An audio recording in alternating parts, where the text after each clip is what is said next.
Thiruvananthapuram corporation Sasthamangalam വാർഡിലെ BJP. സ്ഥാനാർത്ഥി R. ശ്രീലേഖയ്ക്കെതിരെ വീണ്ടും ഐ.പി.എസ്. ഉദ്യോഗസ്ഥ എന്ന പദവി ദുരുപയോഗം ചെയ്തെന്ന് പരാതി. ഐ.പി.എസ്. ഉദ്യോഗസ്ഥ എന്ന പേരിൽ നോട്ടീസുകൾ വീടുകളിൽ വിതരണം ചെയ്തു എന്നാണ് പുതിയ പരാതി. വാർഡിലെ ആം ആദ്മി പാർട്ടി സ്ഥാനാർത്ഥി രശ്മി ടി.എസ്. ആണ് തെരഞ്ഞെടുപ്പ് കമ്മീഷന് പരാതി നൽകിയത്.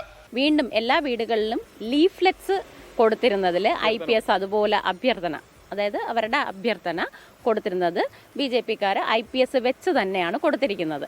അതൊന്നും വിഡ്രോ ചെയ്യാൻ പറ്റിയിട്ടില്ല. അപ്പോൾ അത് കൃത്യമായ mode of code and conduct പ്രകാരം ഇലക്ഷൻ കമ്മീഷൻ്റെ നിയമപ്രകാരം അത് തെറ്റാണ്. അപ്പോൾ അത് കാരണം ബി.ജെ.പി. കാൻഡിഡേറ്റായ ശ്രീമതി ശ്രീലേഖ മാഡത്തിനെ അയോഗ്യയാക്കണം എന്നാണ് ഞാൻ പരാതി കൊടുത്തത്. പരാതിയിൽ തുടർ നടപടി സ്വീകരിക്കാൻ ജില്ലാ കളക്ടർക്ക് തെരഞ്ഞെടുപ്പ് കമ്മീഷൻ നിർദ്ദേശം നൽകി. പരാതിയെക്കുറിച്ച് അറിയില്ലെന്നും വിഷയത്തിൽ പ്രതികരിക്കുന്നില്ലെന്നും ആർ. ശ്രീലേഖ പറഞ്ഞു.